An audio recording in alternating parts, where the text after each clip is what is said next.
You know, it's Tuesday. It's the docket, the much-awaited docket. Everybody is listening in to know what's the latest on the docket. Edwin Oboya, Philip Murto, Fanya Mambo Kinothia in the house. Kamakawa. Hey, leo mmefika mapema. Mapema kama Riggy. Who is now saying, don't touch my children. And he claims there has been 2 assassination claims on attempts on his life. One in Kisumu, one in where he was with the Wazee. His backyard. Yes, Wazee Murima. They wanted to kill all of them because they wanted to poison their food. And now, interestingly, the DCI that is being accused, NIS that is being accused of trying to kill him, now they are inviting him to go and write a statement. So you wonder if they will investigate, and if they will investigate, if they are going to come out with any news that whether it is true or not. They can't really investigate such a claim because the claim is against them.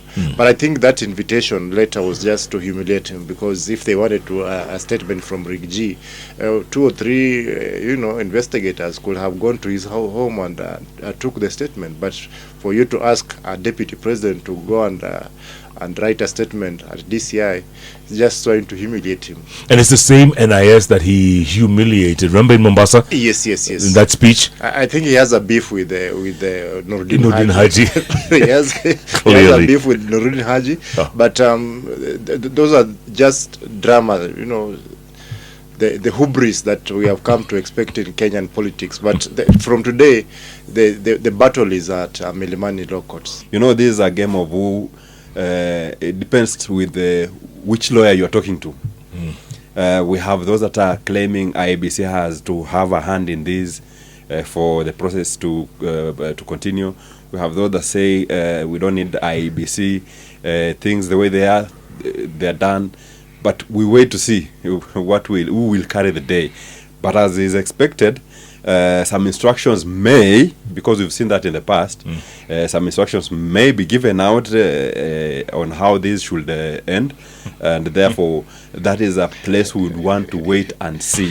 But before we even continue, you see, for someone who has vowed to ensure that the Sugoi man does not climb Murima, there was no other best way to do that other than to insinuate or to suggest that the Sugoi man wanted to kill even the Council of Elders of Murima.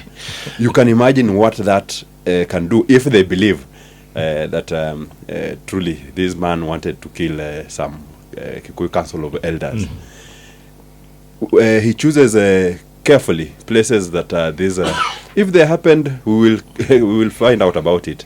But supposing something had happened to Riggy, God forbid, will we have ever known this if he did not speak before he was discharged out of hospital? Would we have ever known about this? If it had come out from other people, maybe we would doubt and say circumstances surrounding whatever has happened, maybe we wouldn't believe them. He's speaking after he's been discharged. After the fact. Events that probably happened some time back that no one anywhere went to say. You remember the letter Jacob Mediwo when people purported to threaten Baba's life. You make noise immediately. The food samples to show that there was poisoning. I had a friend who was once admitted in hospital. And depending on the severity of what took you there, sometimes we don't take seriously everything you say immediately after you come from hospital. Because some of the drugs they put in you have the capacity to have a very serious effect. So it could have been possible that in the attempts, there was a lot of pressure. It's like you saw what happened to Miguna. I think they saw he was so versatile. Badala ya kuweka ya binadamu wakaweka ya elephant. It was too much. And by the time he was getting to Dubai, he slept for very many hours. So sometimes when someone is coming from hospital, you need to allow the words they say to wait for a week. Just maybe in case Karen Hospital gave him an overdose of something. Then now you can start having conversations about what has been said. Taking him to DCI, Riggy would love that. he knows the mountain loves sympathy. And I like Onesimus Gojiri. If you have to do something to your eyes to make them cry, you cry. The mountain will be moved with you. Gadhoni Mushomba cried seriously. The mountain is very happy with emotions. And they are sympathetic. That's one thing about the mountain people. And tears mean a lot to them. I missed my opportunity with a camera. I would have also cried because watu wa Mlima wangenipenda sana. I mean, there are things you have to do when you are dealing with Mount Kenya politics. But having said that, the Riggy G impeachment can be compared to someone put on trial on a Tuesday. And then when the trial is going on, I who is trying him, I walk out and call the hangman and tell him, prepare the rope. You're going to hang somebody on Friday. The trial is going on. And then after that, I take the phone and make another phone call. I call the mortician. I tell them, I want you to expect a body on Friday. Because he's someone we are trying and he's going to be hanged on Friday. And so you should expect a body. And then I call the people who make the death certificate. And I tell them, prepare yourself. There's a death certificate you're going to print on Friday. And I call the people who make the burial permit. And I tell them, prepare quickly, you're going to make a burial permit. And then finally I call Langata cemetery and I tell them, prepare a grave, you're going to bury somebody on Saturday. And as if that is not enough, I even prepare a replacement for the person who is being tried on Tuesday. And I tell him, prepare your best acceptance speech and your best blue tie because you're going to be sworn in on Saturday because someone is going to die on Friday. And Sunday there's a big event. And Sunday there's a big event, and actually you're the one who's going to hold his position on Sunday because he's being tried today and he's going to be hanged on Friday. That is Riggy G's trial. Everything predetermined. I have always told Kenyans, if today, Jeff, you had a succession story, and you move to the Kenya Gazette and you want to have is it gazetted? Because it has to be gazetted for you as an administrator.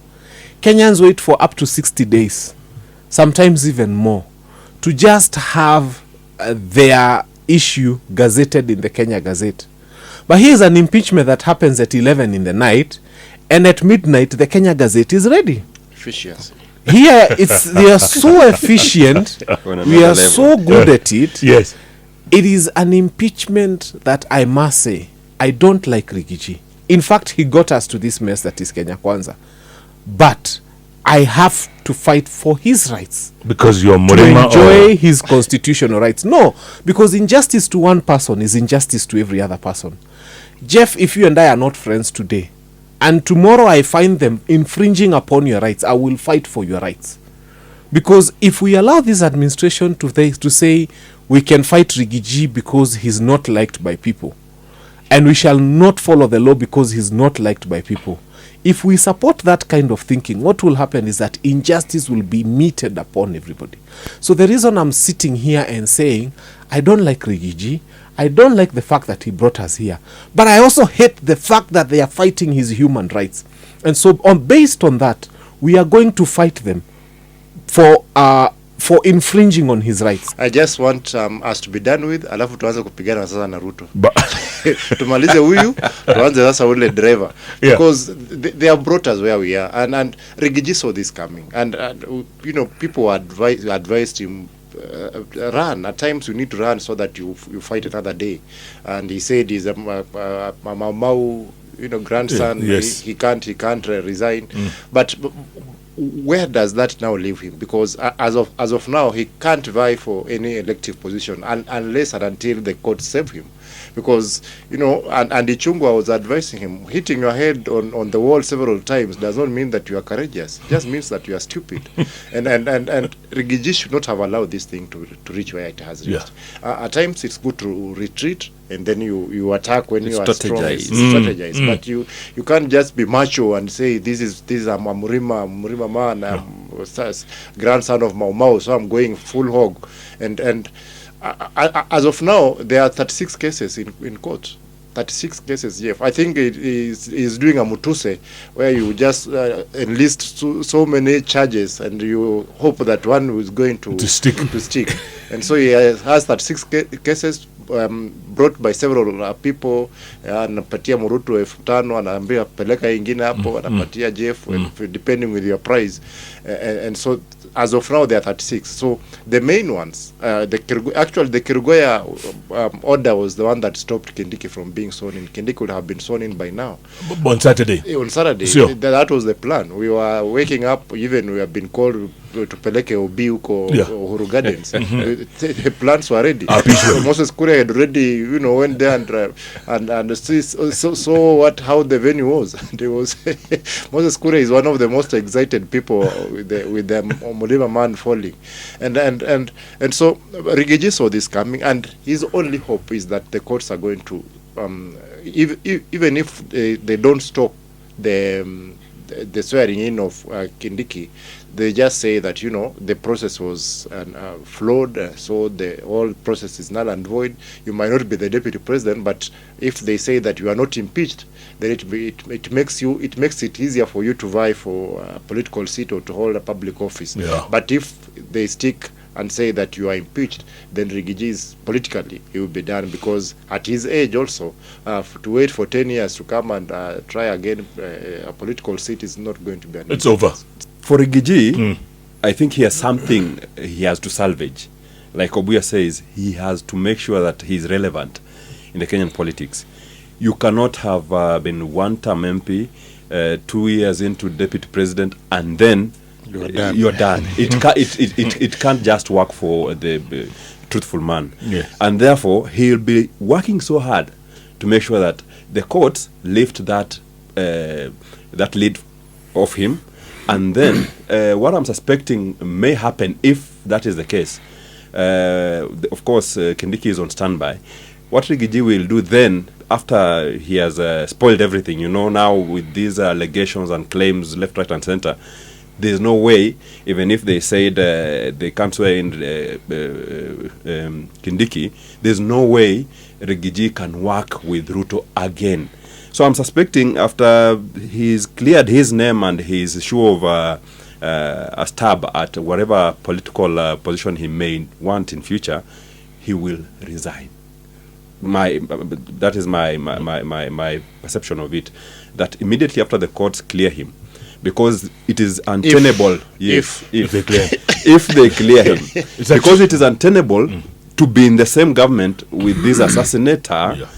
This assassin that has attempted twice on your life, it can't hold. Therefore, he may immediately resign. Again, he has a lot to, because we are talking about the perks that come with having been in that office and then you leave empty-handed. You see, those are things that he may be fighting for. After that, I think he will now do what people expected he does before things got this worse.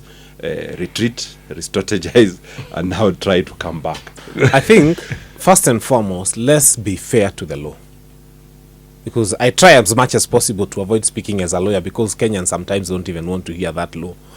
But the truth is, we cannot have a deputy president whose ability or whose qualification to be deputy president has to be approved by IEBC at the time of the election.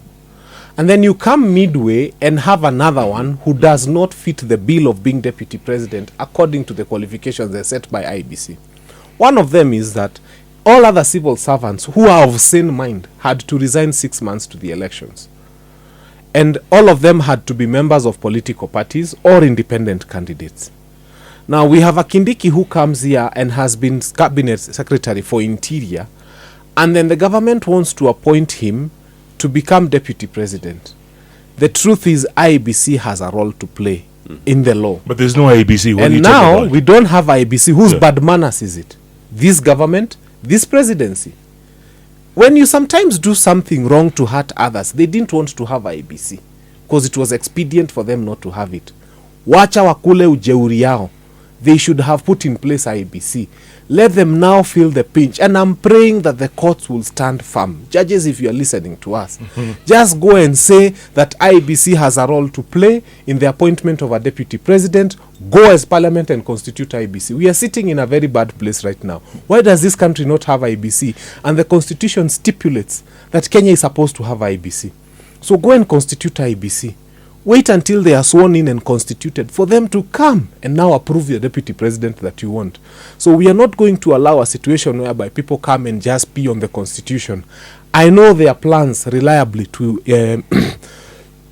swear in Kindiki tomorrow, Wednesday. And there's every likelihood that that could happen. But it would be an affront to the law. I know the Chief Justice is under pressure. And I thank Wairimu Nelson for her very good sermon on Sunday, where she came out and said strongly against people who are supposed to be members of her own church, and said this is wrong. And so we all have to speak to what is wrong. I said, Riggy brought us here. I don't like him. I have never voted for him. I have never supported him. But his rights we shall fight for. And every other person whose rights are abused in this country. Kithure Kindiki, you are a professor in law. I mean, you've been teaching law at the university for a long time. For crying out loud, let us see you exercise what you've been teaching people. You cannot be teaching people rule of law, respect of law, constitutional law and democracy. And then you come and do undemocratic things and unconstitutional things. The first person who should have recused himself from this whole process is himself. Would you recuse yourself from that position? Of course, we Number have to two be in the country. Yes, we have to be people who have morals. Otherwise, what is he doing now? With an ambition of a better tomorrow. He should never teach law again. Mambo, we are in Kenya, and, Yes. and this is politics. Actually, and I agree with him. As much as he's talking about the law, this is also politics. And in politics, the fact is, Riggy is done with William Ruto. William Ruto is done with Riggy. They can't work together. They will not work together. And I want to disagree with Muruto. If by any chance the court say this thing it was done, it was flawed, so Riggy stayed the president, the deputy president, I cannot resign if I'm Riggy. You stay I will stay there for the next 3 years. Yes. Come and on. eat my salary and have my stuff. And read your newspaper. Yes, because when you are a deputy president, you have the perks that come with it. You have the cars. You can traverse the mountain without your budget, your own money. Your Muruto's money will be used to make me traverse the mountain. So why would I be resigning? Why would I? I have not resigned. Paka have been impeached. So now the courts have said I'm the deputy president, and then you tell me to resign. I will not resign. But the fact is that Ruto is done with Riggy, and it's over. It's over. They can't work. And Riggy, when Riggy attacks the president directly And calls him vicious. yes, you also know that he's done with the president. Even if it was upheld, what is there to go into a government that each one of you are done with each other? But Ruto worked with the president Uhuru this is for a government. 5 years. Yes. 5 years No, without it was different. It never happened that your security was withdrawn while you were in hospital.